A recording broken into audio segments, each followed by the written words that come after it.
This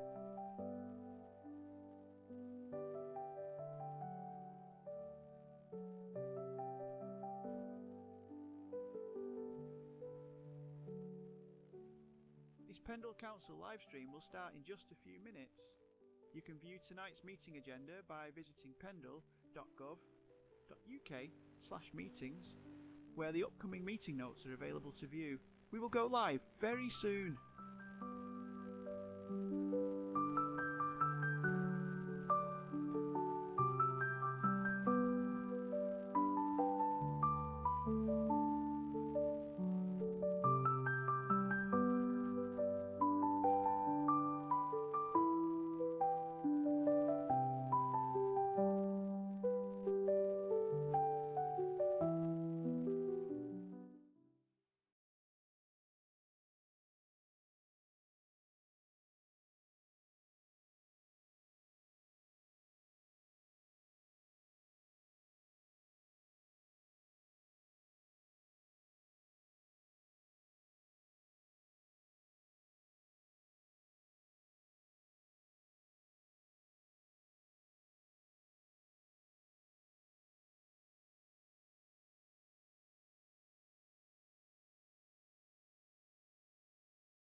Good evening, everyone, and welcome to tonight's Executive Committee meeting. My name is Ashton Mahmood, leader of Pendle Borough Council and also the chairman of the Executive Committee. We'll just do short introductions to my left. Good evening, I'm Philip Spurth, Council Director of Place. I'm Karen Spencer, Council's Director of Resources. I'm David Whip, I'm leader of the Liberal Democrat group. I'm not a member of the executive. I'm Councillor Dorothy Lloyd from Waterside and Horsefield, and I'm not a member of the executive. Martin? Sorry, Councillor Martin. Councillor Martin Stone, Barrowfield and Pendleside. Councillor David Bryce, Balderston Coleridge. Sarah Newman, Price Ditto. Councillor Zafari, portfolio for environment and climate change, Councillor for Brighfield East and Clover Hill. Councillor Hanif, representing Brighfield immediately. Councillor Mohammed Iqbal. Neil Watson, Assistant Director for Planning. Ishkal Bukhari, Head of Economic Growth. Paul Preston, Democratic Services Manager. Al Culshaw, Head of Legal and Democratic Services. Thank you. Any apologies? We've got apologies from the Chief Exec. Declarations of interest. Public question time. No. Minutes of the previous meeting. Chairman. All those in favour? Okay. Next item is holiday activities and food programme 2025.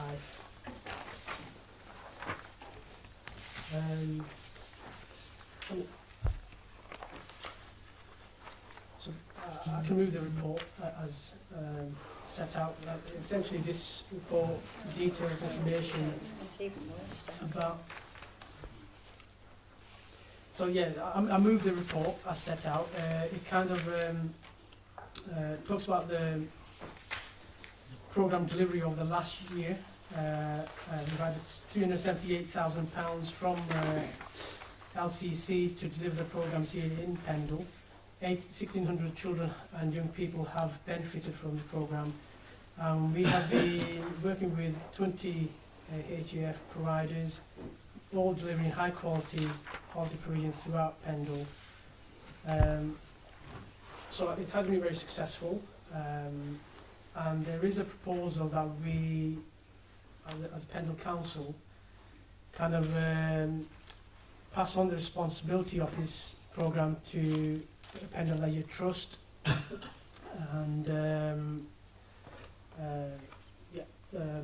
so I'm happy with that. So, Councillor. Chairman, I'm happy to second that, and I think in terms of the management arrangements, it's mentioned in points 14, especially in terms of the experience that staff at PLT have in terms of this particular field. Just a point on point 15, it says that there's quarterly contract review meetings held between PBC and PLT. Can I just clarify that, will there be any member involvement? If there isn't, can I suggest that there is a member from the executive that's appointed, and I'm happy to volunteer because it comes under my portfolio. You can do that, yeah. Yeah, that's brilliant. Thank you. Councillor Ali. Yeah, thank you, Chairman. I'm happy to support the recommendation as set out. My only question was, in terms of the admin fee, do we have an indication as to the admin fee we are going to retain from the funding that we'll get? Do we have any percentage or figure? So at this stage, we don't know what the level of funding will be for next year. It'll be the management fee we can claim will be limited, so we will have to pass some of that over to PLT. So it depends on the level of funding, really, at the minute. Thank you. Councillor David Price. Thank you. Obviously, I note the comments made about the proposed new arrangements and how it's all subject to this and subject to that at the moment. My first question, I suppose, is do we have any further updates or timings on when the 25/6 funding agreement will be put in place, or just rejected and set as is? Karen? Yeah, we've no further information at the minute. No, sorry. Okay. Well, it does point out that the planning has got to press ahead for the Easter programme. And obviously, speaking with a Code Youth Action Group pass on, then there's quite a lot of planning goes into this.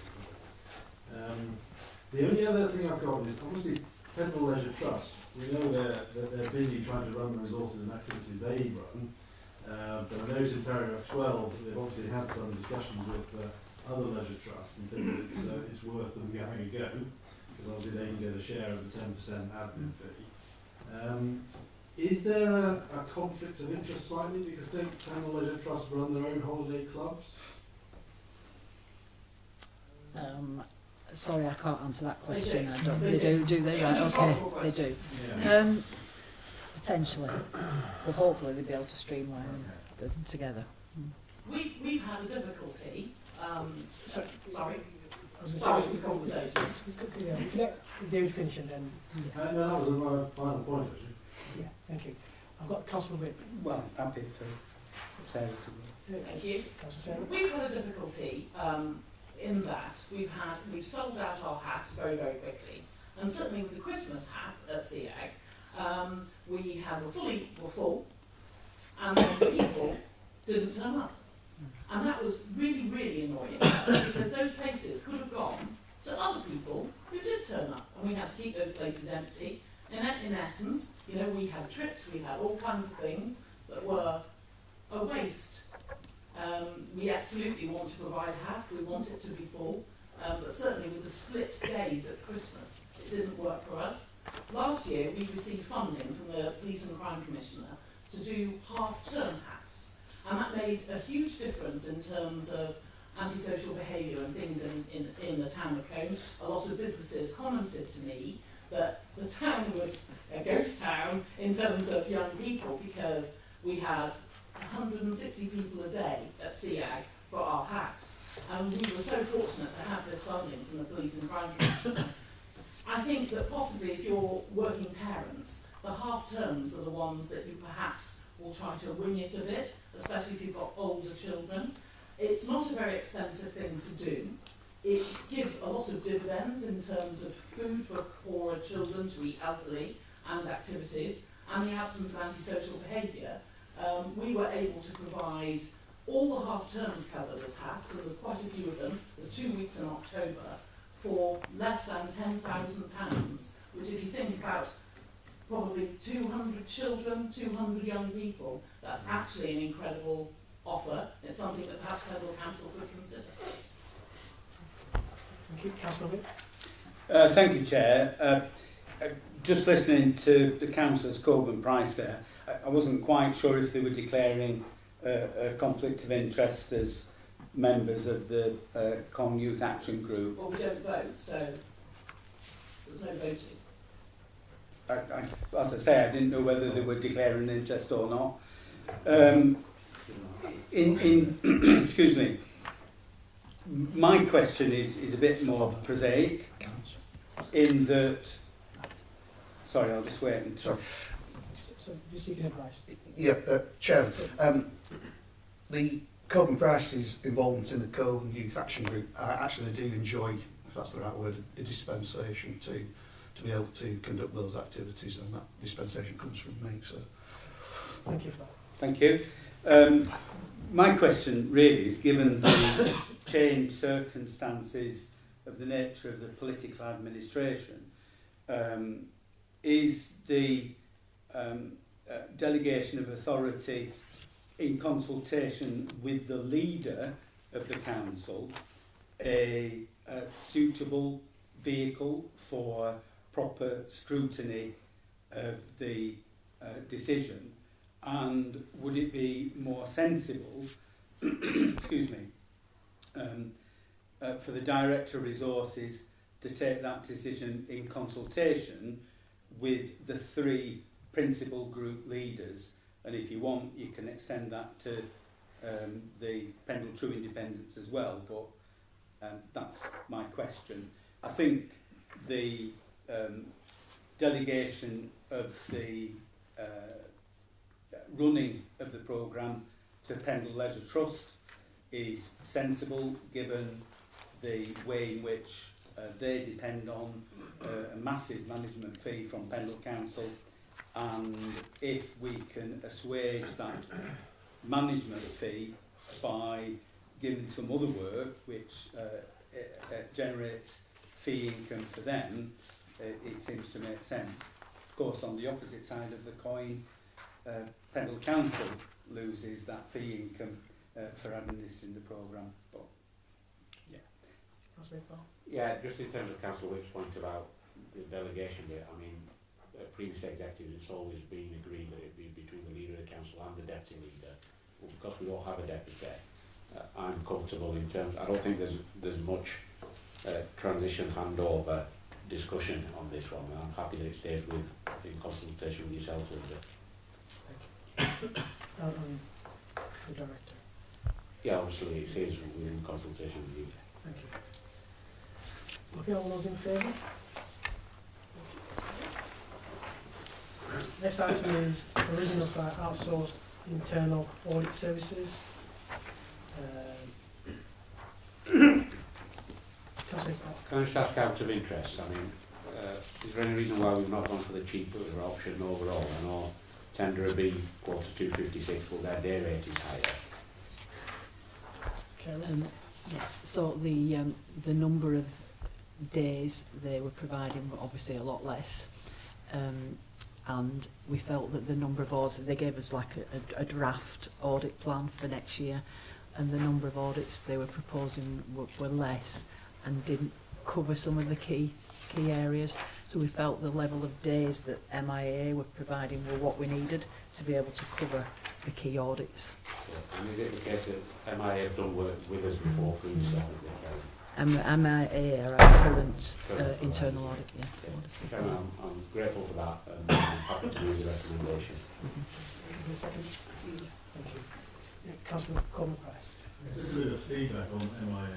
Obviously, we work with them on the Council Audit Committee and have done for a long time now. And the reports they produce are very detailed, good insight there. They have a good programme of work set out. They respond to our comments and they're prepared to change the plan, flex the plan, etc.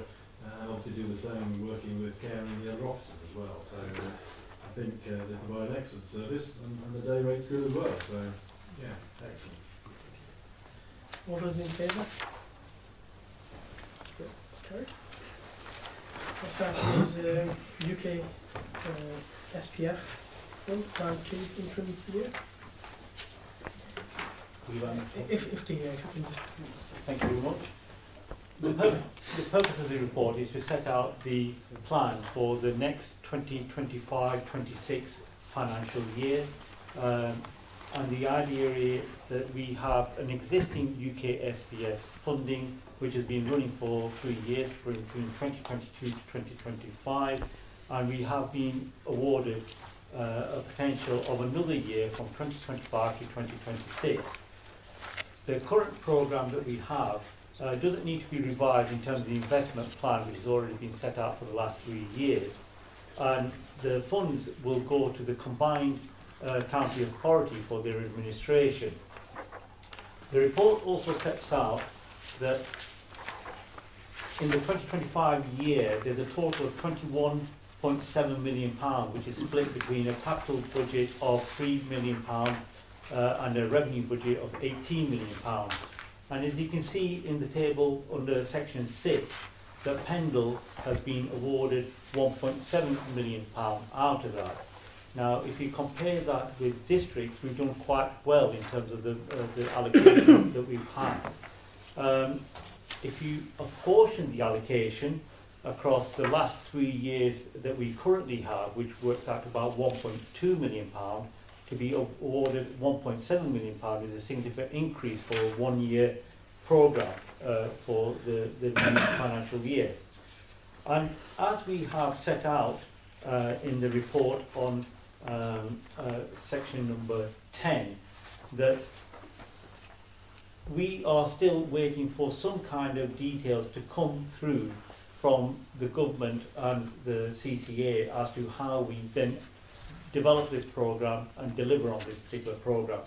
But because we already have an existing programme from 2022 to 2025, which is across 3 themes of community in place, local businesses and people and skills, what we are recommending is that we pick up those themes and then deliver that, because we have a very, very short time scale in terms of delivery across the particular project. And because we have a quite successful project over the last 3 years, it will be prudent for the executive to consider the fact that we add on to the existing project and start delivering in the new financial year as and when we have the funds and the resources and perhaps the guidance that helps us deliver on those particular projects.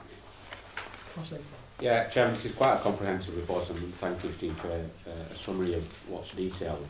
I'm happy to move the recommendation, but I think because this is a significant decision for the Council, I'm going to suggest that the Chief Exec is delegated decision in consultation with yourself and Councillors Whip and Ahmed as the principal 2 group leaders.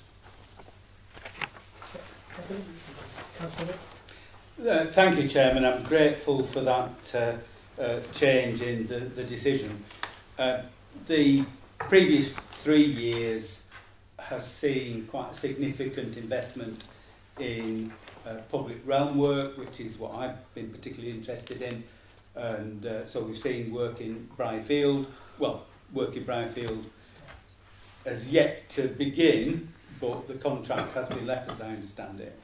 And currently work is underway in Bonalswick and Earby, and it's a bit unfortunate that with a 3-year programme, the physical work on the ground is concentrated into the last 3 months, but that's entirely the doing of the county council, who have blocked work being carried out for over 2 years.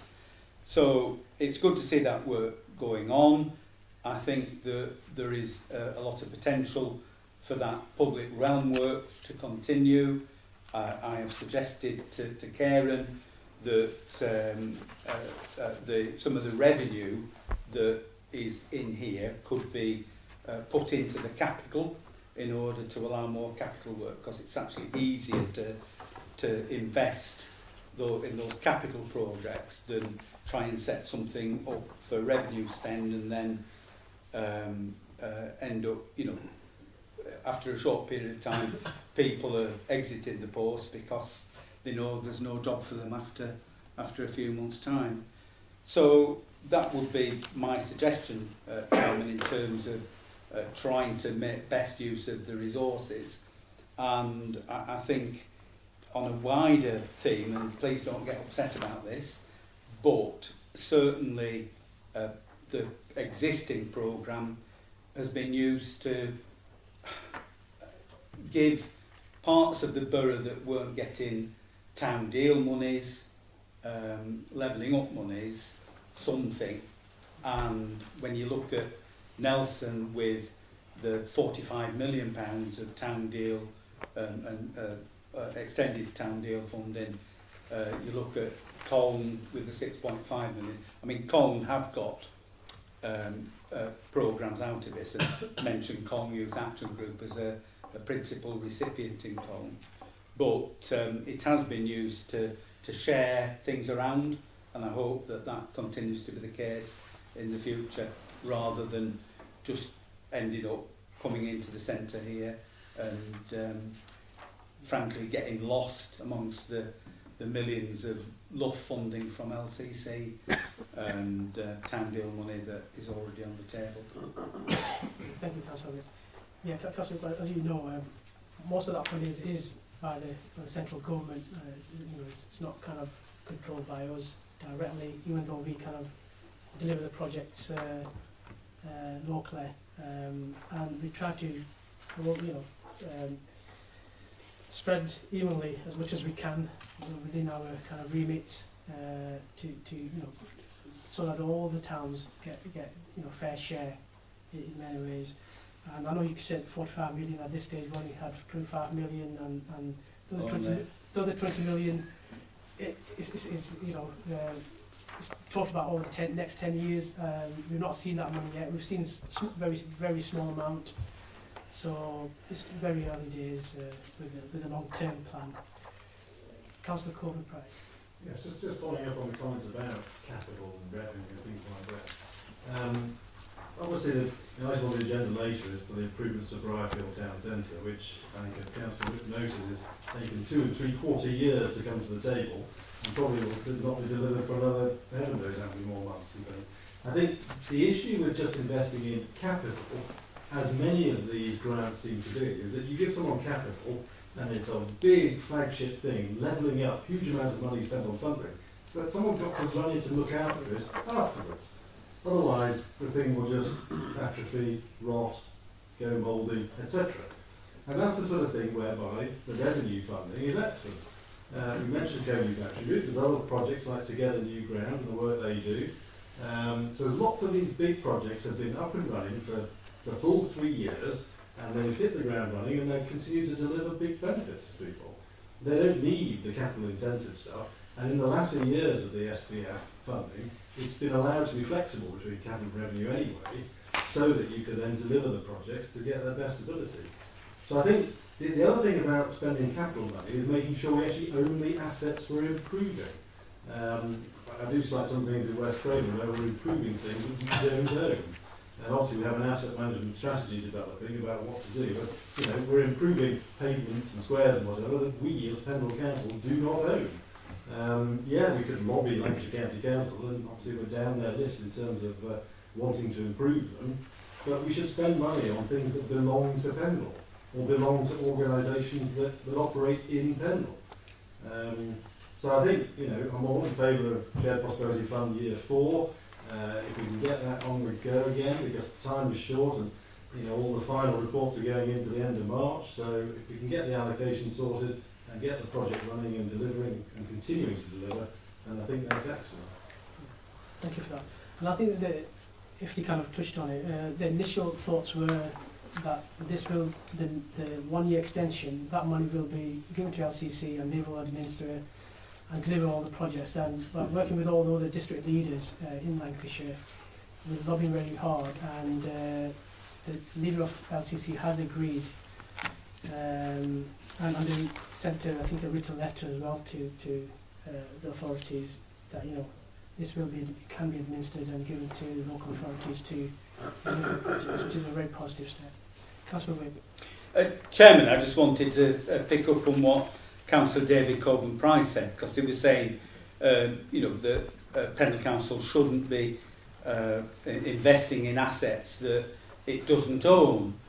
But I think you've got to look a little bit wider than that because the public realm is just that. It's the public realm, and it's our residents using our town centres, whether they be Nelson, Colne, Briarfield, Bonalls or Kirriby, that matter. And I think what has been happening with the investment in public realm is that the improvements are being made that benefit our residents. Now, I would be the first one to say Lancashire County Council should be doing that, but unfortunately Lancashire County Council don't. And if I can quote the experience of my own ward, which is Eby and Coates, the pavement on Victoria Road in Eby has been in such a diabolical condition for so many years that, well, it's beyond a joke, but it's certainly a laughing stock as far as residents and town centre users are concerned. So the fact that we're putting in a quality stone flag pavement, which will be smooth, level, trip-free and accessible for people in wheelchairs and people using prams and everything like that, is a huge boost and benefit for the people who live here. So I don't think it's right to denigrate in investment in those assets. As it happens, there's very little, if anything, being spent on Bonalswick's town square, but I would point out to Councillor David Coburn Price that it is owned by Pendle Borough Council. Thank you. All those in favour? Thank you. The next item is Planning and Reform Working Party Planning Committees. Neil Jackson. Thank you, Chairman. Chairman, this is it's not a direct consultation as we've normally had them. It seems to be a way the government wants to roll things out. It's more of a conversation. We can make comments on the proposal at any time, which is unusual in itself. Chairman, the paper that came out with it indicates that fee increase is going to happen. That's on the 1st of April, we understand that's going to happen. I think it's about 105% increase on household applications. That's what's being proposed. Chairman, the paper really sets out the government's proposals to try and implement a national scheme of delegation. Within that, there are several options that are put forward and ways it may or may not work. Mainly surrounding compliance with the local plan and the development plan. It also looks at what makeup committees may have and whether committees should effectively just deal with strategic developments, whatever they may be defined as, and then it looks at mandatory training. Chairman, Appendix 1 contains the suggested response. It is, I think, one of these items we're straying into the political field in many ways within this. So I've tried to write this, trying to second guess, I think, what members may want to do. That you maybe want to be more forceful with things, and also to try and incorporate the decision of council on this a while ago, and that's they want to. The third paragraph in Appendix 1. I won't go into that side because I'm sure members will have a lot to comment on with that. What I've tried to do though is just put some technical issues in there which I think we need to put forward to government. Delays in planning applications, my experience is invariably because the quality of what we get in terms of technical reports, if you get great technical reports, it's easy. Particularly around drainage and drainage applications. We've had schemes delayed for a year just because we can't get the technical side of it correct. So how you do that is difficult because some of it is to do with the quality of the people who are supplying it. Chairman, also the complexity of the planning system. It is incredibly complex now. You know, if you were a newcomer to planning, I don't think you'll get your head around it, particularly around BNG and things of that order. I think that needs to be said in the reply. Chairman, the other side of it is quite a lot of it is based around conformity with the development plan. I may get the same issue. You may think it complies with development plan. I don't. So a lot of this is planning judgment. That is really difficult to put into a national scheme of delegation. So those are the technical points that are in this. The rest of it, Chairman, in your hands as to whether you think the response is appropriate or whether you want to alter it. Thank you, Chairman. Thank you, Neil. Yeah, no, I think it's reading through the appendix, response that you've written for the planning, I think is a good one. I think it reflects our make-up of the committees within Pendle and the democratic processes. So, Councillor Iqbal. Yeah, I think Neil, in terms of responses, is Bob on, Chairman, and has strayed into politics, but I think in a good way. So it's useful to have him at the table into that sense. But you know, Neil says that planning is a complex procedure. Is right, but I think government's view that they can simplify it will actually make it more complex for Joe Public, and certainly will erode democratic accountability. And that's something that's picked up in terms of the response on Appendix 1. And overall, I mean, we could have used some more stronger emotive words, but maybe I think the way that it's set out is good, and you know, I'm happy to endorse it. That's brilliant. Yeah. Councillor, so it's been for minutes. I've got a second. Thank you, Councillor. Thank you, Chair. I think if Councillor Tomwick were here, he could speak better on this, and I think Neil, I think Councillor Tomwick's had sight of this and discussions with you. So my comments are that this is another blow to local democracy, and I think it's a systematic approach which is taking power away from local residents and their ability to affect the, in this case, developments that affect them. And it's a retrograde step.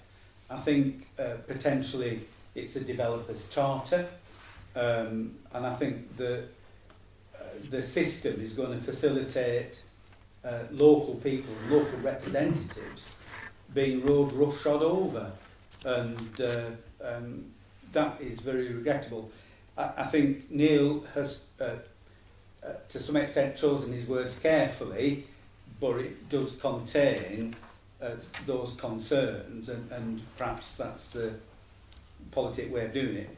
I suspect that we will have no impact whatsoever on the final outcome, because they seem to be gung-ho to just sort of build on greenfields all over the place.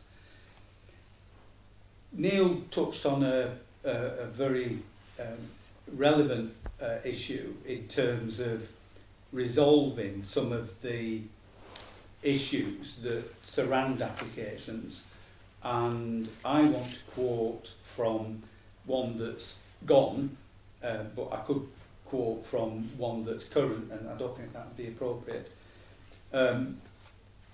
Several years ago there was a development which people may remember for Barnsley Shed in Barnoldswick, and that's an application by Seddons.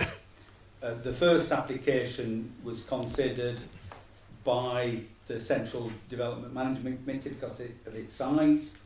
It was turned down, it went to appeal, and the inspector rejected the appeal on the basis of drainage. And at the time, Mr. Watson said he couldn't articulate a reason to turn it down on drainage grounds, and I ended up having to put something together which the inspector agreed with, rather to my surprise, and I'm sure to Mr. Watson's. But we got it turned down, and essentially there's a field which is part of that development site, which is a floodplain. It's on the watershed, but it's a water meadow, and it fills with water in the winter, and it helps retain water upstream rather than going into it being flooding. So the developers, Seddons, submitted a further application, and when it went to development management, the decision was to to delegate approval to Mr Watson, subject to Seddons, the developers, having got all the documentation right.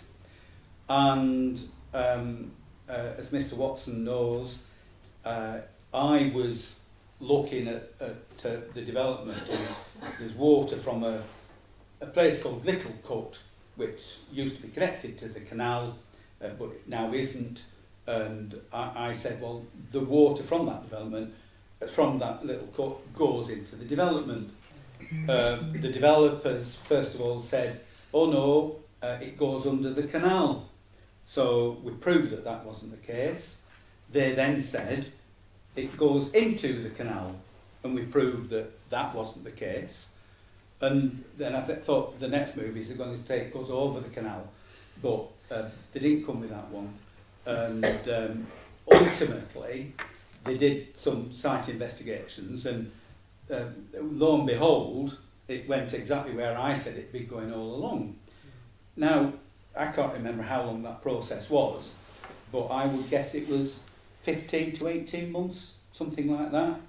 So if there isn't the ability for this authority or whatever authority to actually get to the nitty-gritty and resolve these issues before a development is built, then A, we're going to get flooding, we're going to get very unhappy residents, and we're going to get decisions that are fundamentally flawed.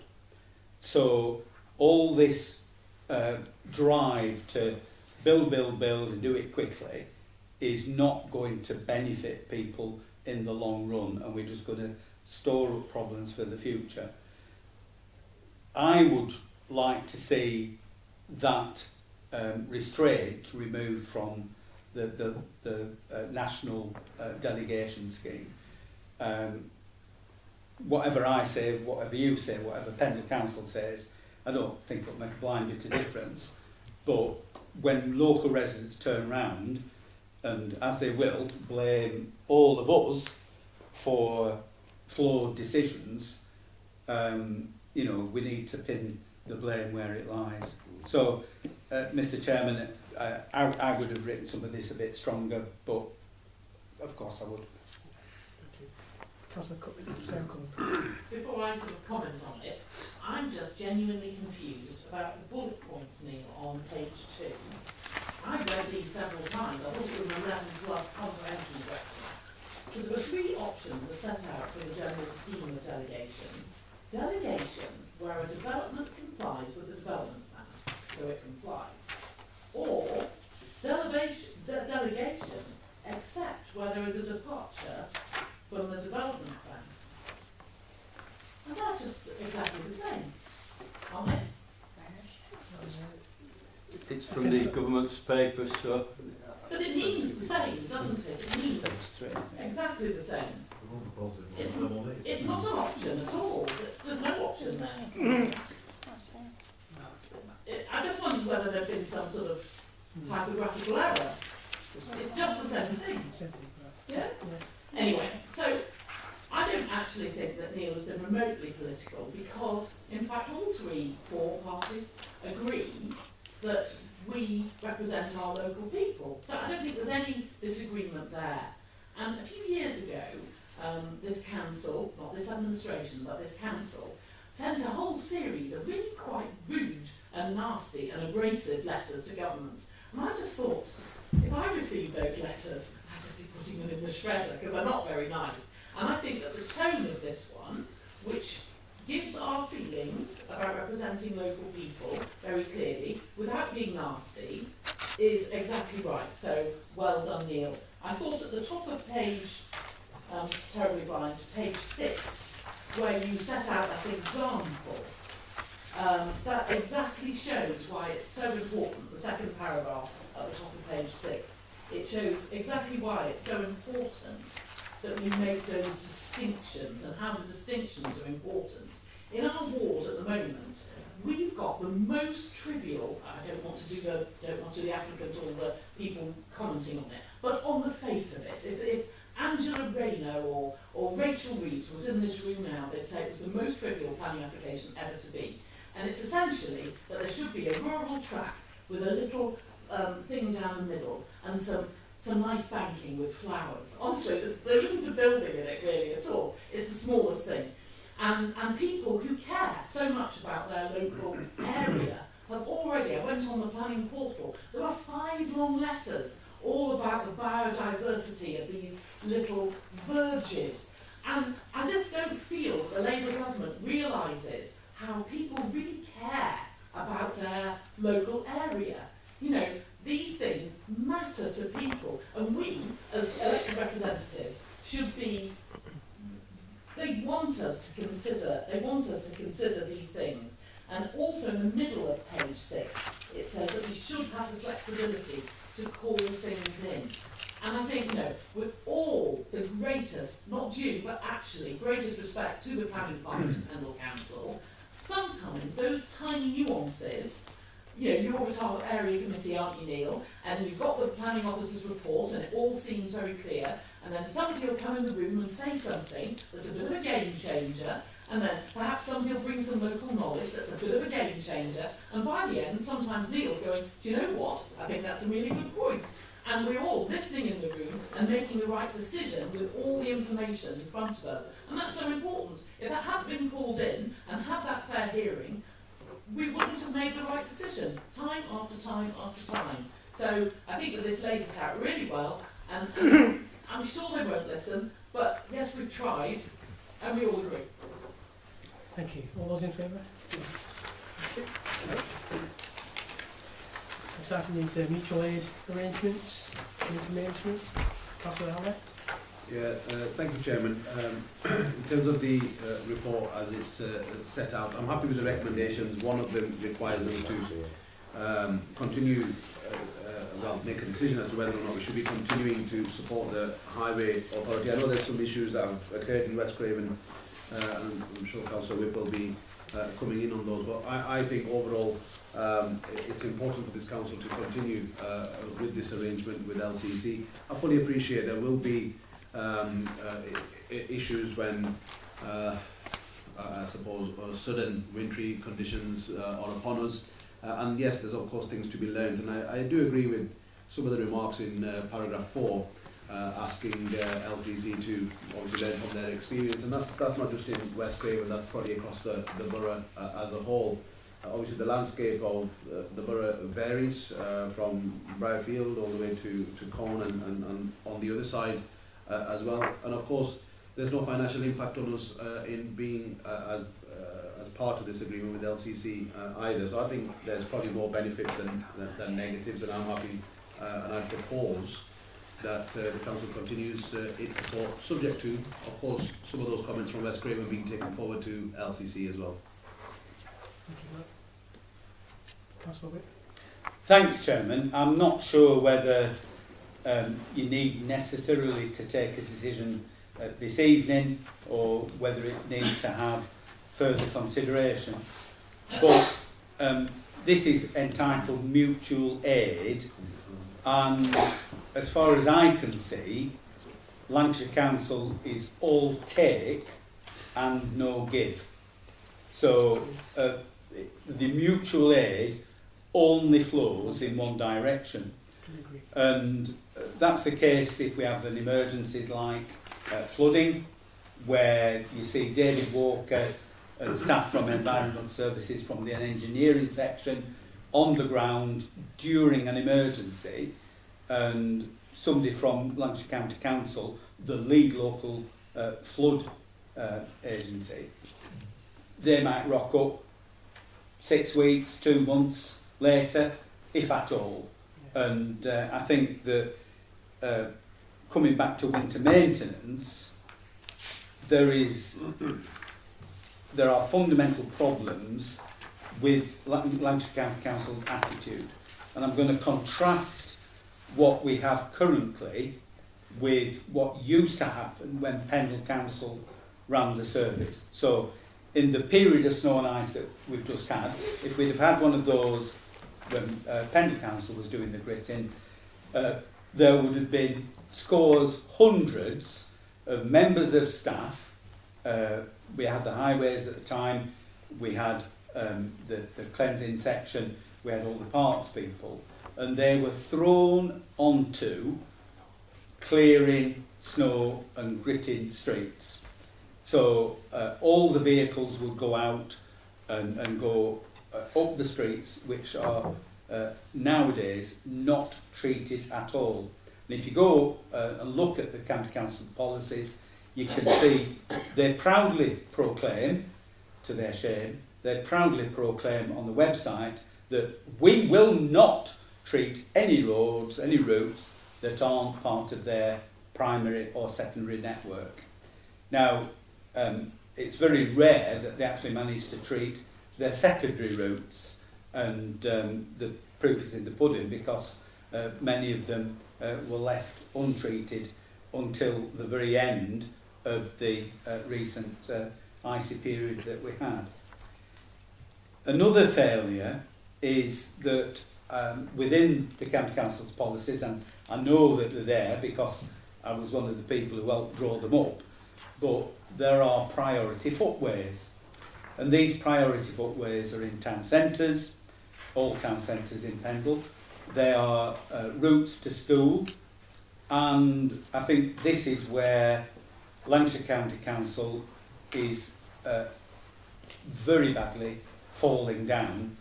Sorry, that's an unfortunate turn of phrase, because unfortunately lots of people were literally falling down and breaking their legs.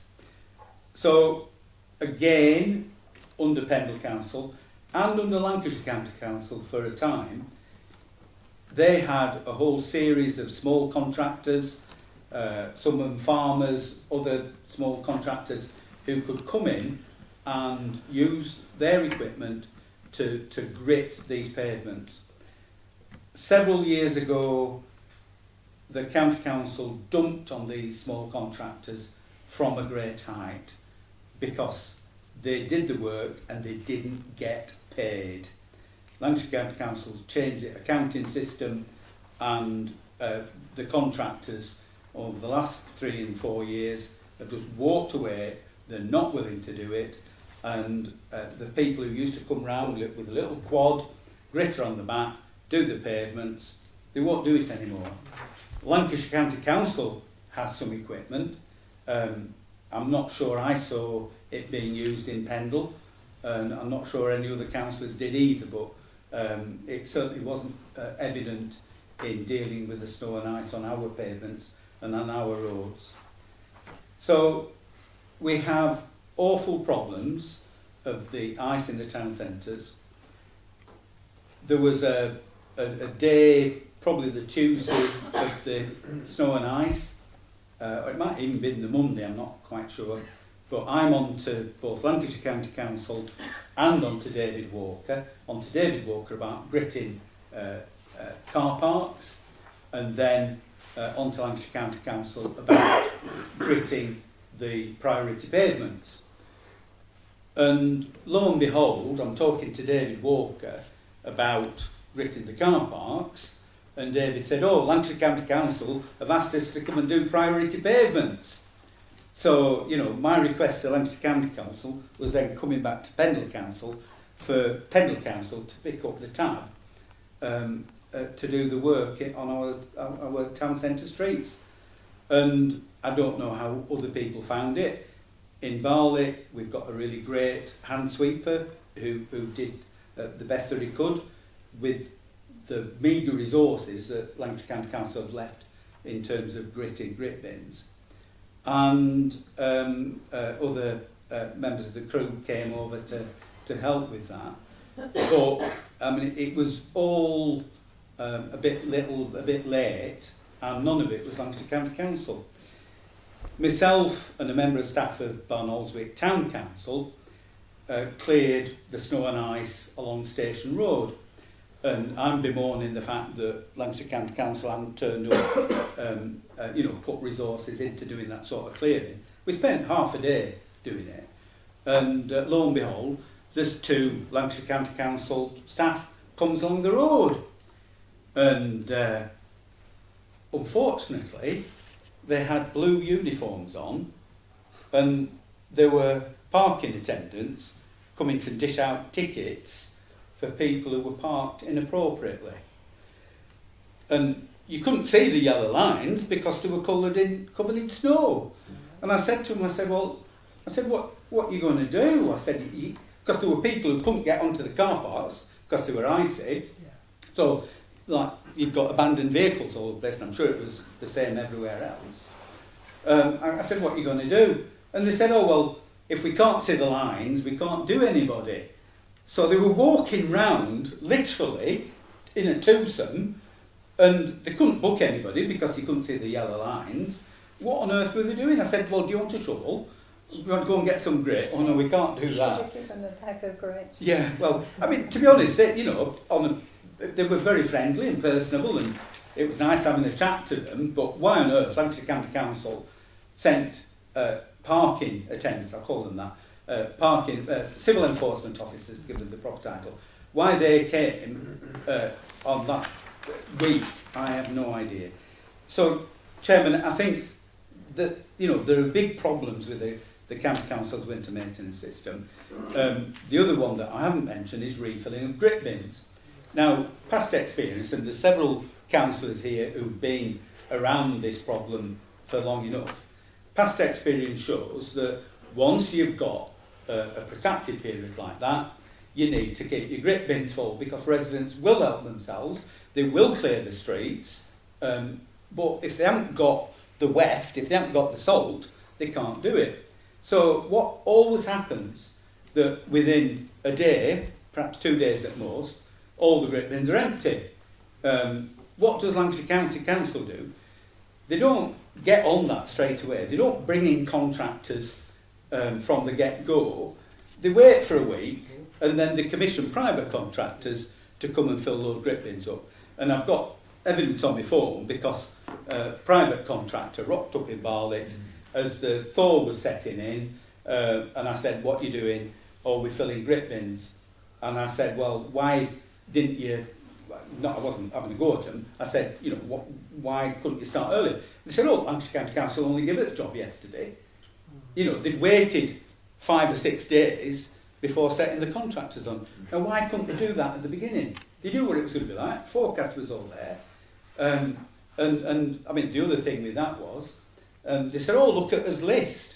They've got hundreds of grit bins to go and find. And what had Lancashire County Council given them? A route? No. All the streets were in alphabetical order. So, they got to find Albert Road and then go to Arthur Street, whatever the thing was. Completely bizarre. And, why aren't this organised?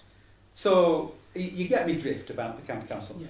But the mutual aid thing is the only benefit Pendle Council gets is that Lancashire County Council dump a load of salt at the depot and Pendleborough Council can use that. But apparently, if Pendle Council use it on its car parks, Lancashire County Council expects us to pay for it anyway. So what benefit is that? We might as well just buy it in the first place and do what we want. What we want is a system that works for local residents, and the current mutual aid agreements do not. So we need to be making strenuous representations to the County Council, get private contractors in early, do the job that they should be doing, treat the priority streets and pavements, but be willing to engage people to go down those steep streets, Councillor Lord will tell you about, where we, and Councillor Ali knows this full well, where in Zone 5 we had the BBC on to Pendle Council saying, why haven't people's grey bins been emptied for a month since before Christmas? And that is almost entirely down to Lancashire County Council not gritting those streets. So, Mr Chairman, I'm not happy, residents aren't happy, and as a council we should not be happy, and we should take stock but have a proper review of how the mutual aid agreements work, have a negotiation with Lancashire County Council and try and get some changes that would benefit the people that we represent. Councillor Lord. Yeah. Yeah. Councillor Lord. Okay, thank you. Well, I think David said it all really. No? I'm not. I am going to say something. Yeah. I think that to me the whole thing. I mean, I've watched this for years and years and years and years, and then since Pendle, Lancashire County Council took over, it's just deteriorated and deteriorated, and I felt this year it was absolute chaos, and people were shouting at you, not literally shouting, but you know, sending messages, emails, ringing you up. What's happening with such things? You know, I had a friend who's a taxi driver, and he came down Venables Avenue, where Park High School is, on one particular morning when the snow had come down heavy, and he saw, as he came down, 5 children fall, and 2 of them were crying, you know, and it hadn't been gritted. It definitely hadn't been gritted, and the Venables Avenue pavement was like ice. I couldn't go out. I can't go out where I live, and I'm sure many other people, because my street's like that, and that's how it is in Cong and places in Nelson. But we have, you know, quite a lot of streets. I mean, you can go from Colne Lane right down to Bridge Street. They're all like that. Some are steeper than that. Go across the road at Bunkers Hill. People are stuck up there. It was chaos, absolute chaos. And so I was telling people and doing it myself to report the grit bins, and then I said, get back to me. No, they haven't been touched, they haven't been, whether it was because I was stuck in, you see, so I couldn't walk around and look at these things. But that's all I can say about it. Chaos, absolute chaos. It was dreadful. So what's it going to be like next year? You know, I mean, my husband was born at Knots Lane, and they used to play at the top, where you go over the top and down Lenchers. You sledge down that field, and you used to take our kids down there. And he used to tell us that the snow was level with the walls, but all the roads were clear, and you know, where they should have been, and well gritted, and one thing and another. And it's just not like that anymore. It's lethal, absolute lethal.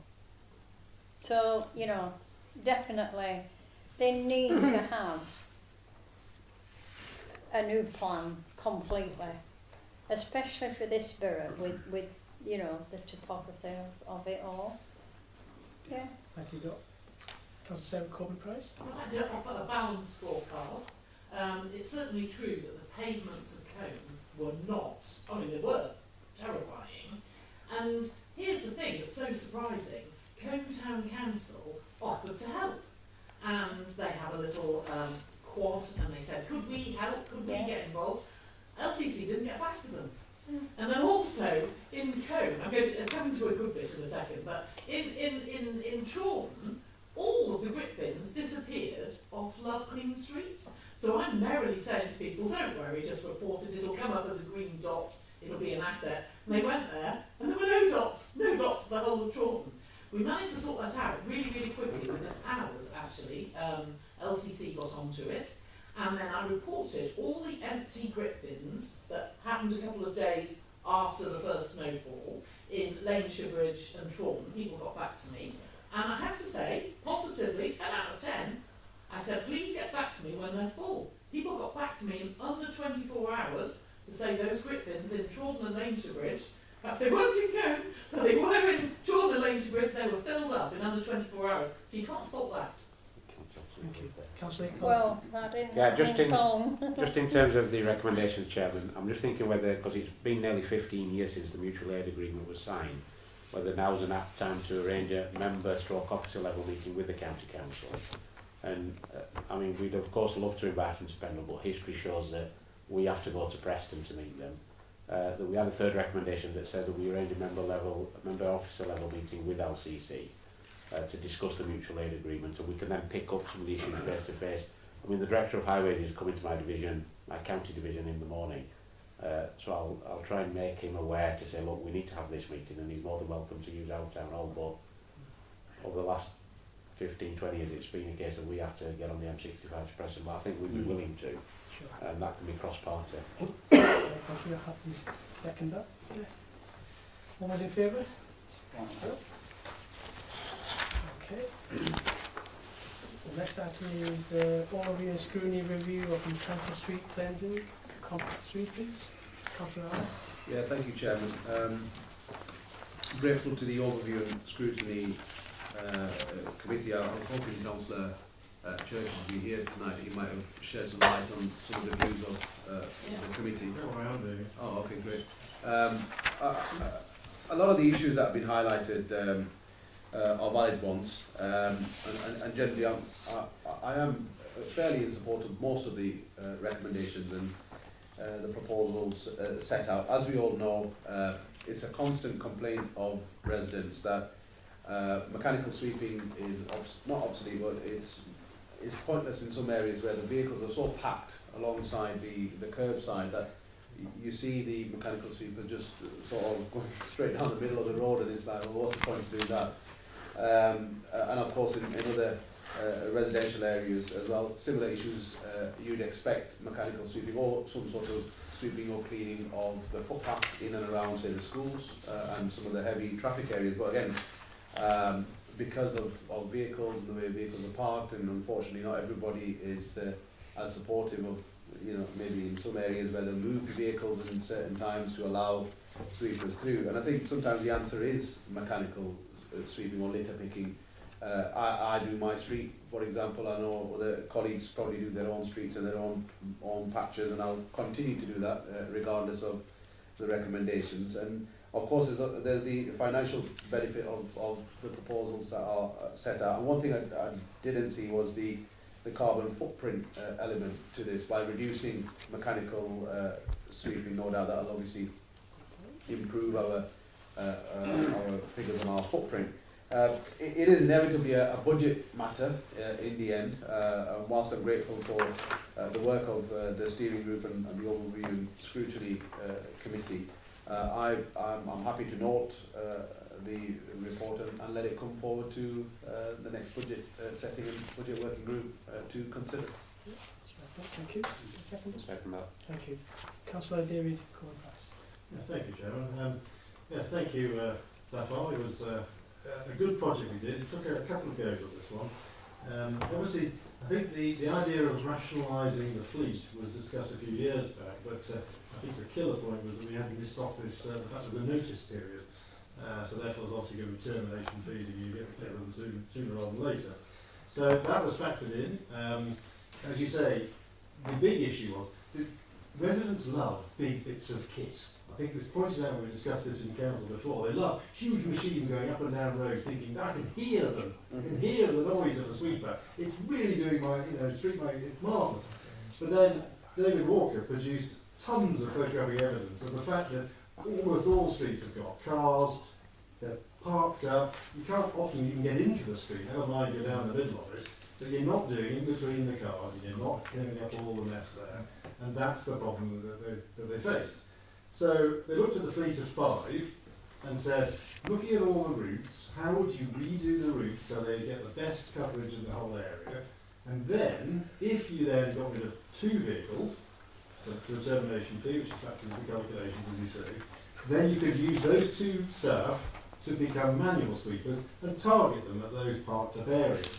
So that means you've got the idea that the cleaner areas of the borough get a light touch, vehicle or a person, and those that are more intense, a bit messier, need a bit more love and attention, they're the ones that can be have the manual resource dedicated to them. So that was all talked around in terms of all you see these little tables with all the routes in and everything. So all that went through there, and basically the two people will be supported by a separately hired van, which would drop them off, pick them up, etc., pick up all the bags of stuff, all those purple bags you often see on Facebook posts where people have done this sort of thing.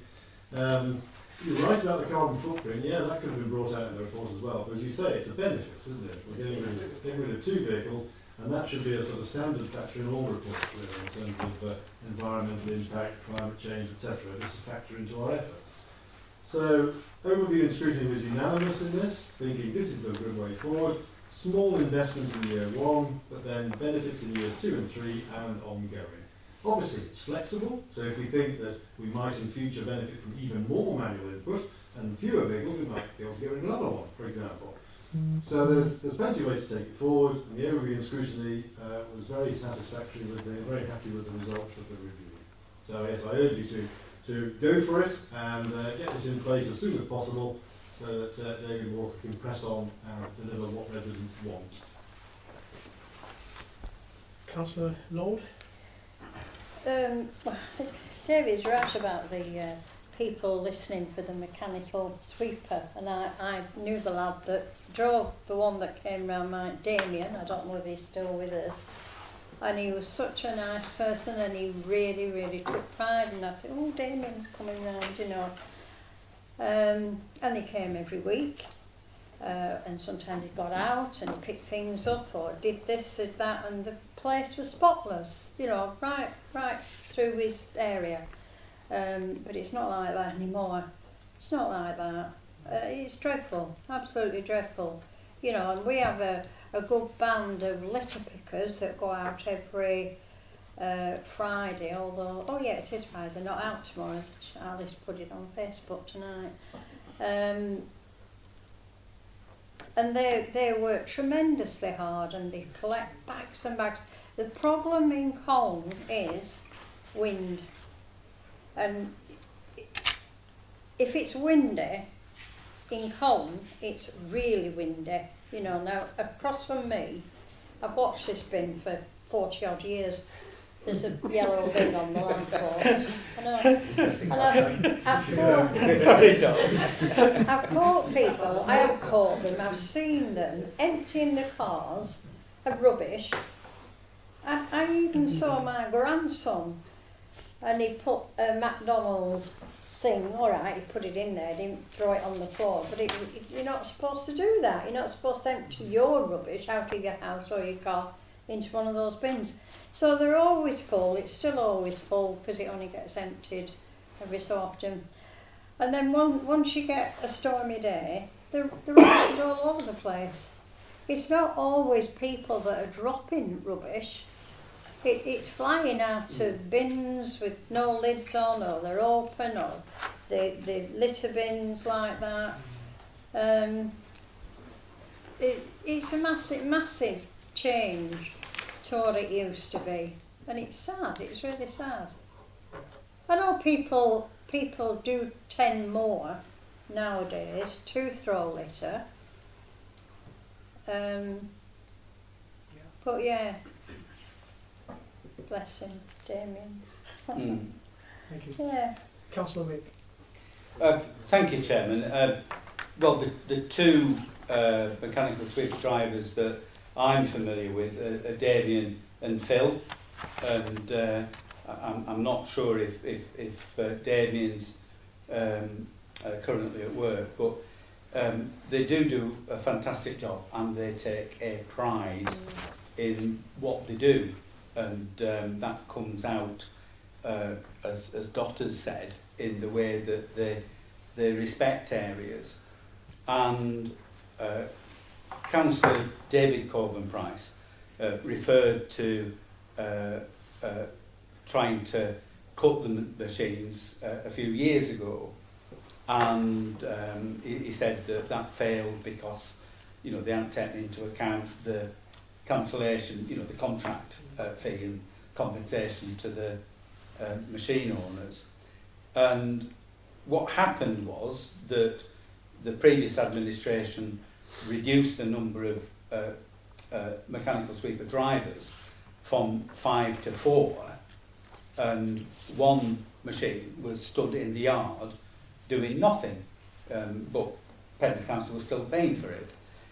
As a consequence in the cutting the number of machines, there were huge problems, particularly ones that I'm aware of, in Higham and Fence, in Trawden, Laneshaw Bridge, Falridge, Kelbrook, that didn't get the sweepers, the mechanical sweepers, going round to them. They always dropped off the end. So after months and months and months, I think it was Councillor Iqbal and myself, we got it changed. I think the Conservatives were short in numbers at council meetings, and we managed to push it through to reinstate the fifth machine.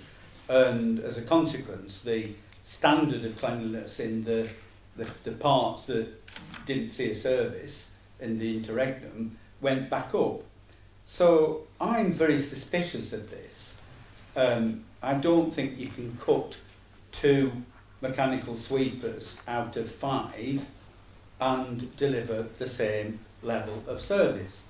And Councillor Coburn Price said the cleaner areas will get a lighter touch. Well, I'm sorry, but as someone who represents one of those cleaner areas, I'm going to stick up for the mechanical sweepers that help keep them cleaner. Councillor Lord refers to the litter picking team in Colne, and there are various litter picking teams around the borough, and in some areas we manage to keep, I'm not saying everywhere impeccable, but we do our very best. And to say we're going to reduce the mechanical sweeping, probably most in the areas that look after the areas best, and put the resource into the areas that Councillor Coburn Price said are the more intense areas to get that extra TLC, I think is fundamentally wrong and not something that we should be doing. When I spoke to, forgive me, but when I spoke to David Walker about this, he said it's the Nelson and Briarfield areas more than anywhere else. Well, again, it's a case of Nelson and Briarfield perhaps sucking in more of the resources to the detriment of other parts of Pendle. And I don't think that's the right way to go about it. So, Mr. Chairman, as Councillor Zafar Ali said, it is a budgetary issue, it will go to the council meeting. I think this is a wrong thing to do. Back in the noughties, we introduced the 5 machines as part of something called Pendle Pride, and we upped the number of machines. We got sweeping on a regular basis. I think from the last quarter of a century, not quite quarter of a century, 20 years and more, that we've seen the benefit of that. If we want to have more effort on litter picking in the areas, in Councillor Coburn Price's words, the more intense areas, well, I think that needs to be looked at as a separate issue, but don't rob the rest of Pendle of its mechanical sweepers in order to provide a service in the more intense areas. As for the financial benefits, so-called financial benefits, this would of course cost over £6,000 extra next financial year. So, perhaps we need to have a good look at that. I'm sure that we will be having a good look at this in the budget. I think we've made our views plain, and I do hope that councillors will consider the positions, and when we get to the budget, vote accordingly. Councillor Lord. It's all right. I think what I was going to say is probably for another meeting. Councillor David Coburn Price. Yeah, just to come back on the idea of allocation of resources in the right places. by definition, if the streets of Nelson and Briarfield are parked up with cars and need manual sweeping, the mechanical sweepers will probably just be going straight down all the other more tidier areas and doing them at speed, more efficiently. I think Councillor Whip, just for someone who was supposedly in charge of resources and finances, just wants to spend, basically. And pointing out that there's a small investment of £6,000 in year 1 to save £97,000 in years 2 and 3 is sort of missing the point, really. I mean, there's no point in having David Walker do all this work on what he does every single day to then say it's nonsense. We had 2 good sessions with him going through this. We pushed back on a number of things. We got some extra information throughout the process, and we respect what he does every single day. And the people he employs, Damien or whoever, they're the people that are going to be delivering it across the whole borough. It may be that Nelson and Briarfield need a bit more effort, but that's where an education piece on pride in our overall borough should be. That doesn't mean we keep throwing more money at it. Going to move to the final speaker, Councillor Whip, and then moving to the board. Well, Chairman, I mean, I've gone into this in some depth, and what will happen, according to David Walker, who is the manager of this service, is that areas that currently get a fortnightly service will go down to a monthly service, but that the intense areas will continue to get the same level of service and get litter picking on top of. So it's not the case that they're going to be whizzing through. The reduction in service is going to be in other parts of Pendle, and that is going to be to the detriment of those areas of the borough. So move to the vote. So, Chair, just for clarity then, as we mentioned, the budget working group thing by Councillor Alley, but in reality, it's a matter that was going to go to budget council. Yeah, because there won't be that's what sorry, he said. my mistake. He said budget working group. Okay. Yeah, Sorry. that's what it is, yeah. Well, thank you for clarifying that one. So, move to the motion that's been presented. All those in favour? Next item is No, dear Chairman. for information, tenders and other contract-related matters. Eventually, Chair. Executive work programme. Noted. Okay. Anyone? Can I just ask a question on the work plan? Sure. Obviously, we now only have 4/7 of the executive here, in existence overall. So can I ask what's happening with the various tasks that are allocated to people who don't exist on the executive? That work is in progress. Work in progress, okay. Thank you. That's easy.